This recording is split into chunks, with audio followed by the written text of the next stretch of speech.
paspaudžiu vieną knopkę, nežinau, kaip ten vyks. Gerai? Ir pradedam. Sveiki, noriu pristatyti namą, kuris yra Sėkmės gatvėje Vilniuje. Namas tinka didžiuliai šeimai, kadangi turi 3 miegamuosius kambarius 2 aukšte, taip pat darbo kambarį 1 aukšte, kurį galima lengvai konvertuoti į dar vieną miegamąjį kambarį.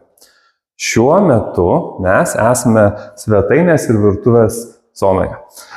Visa būtinė technika yra integruota. Turime šaldytuvą paslėptą, turime indaplovę paslėptą, tada turime kaitlentę, orkaitę, visus kitus dalykus ir labai daug vietos susidėti daiktams.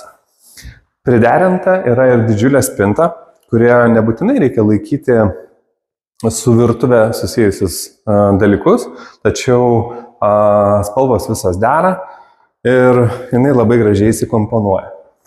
Šioje dalyje bus kažkur jūsų šeimos didžiulė sofa, nes šitoje vietoje yra numatyta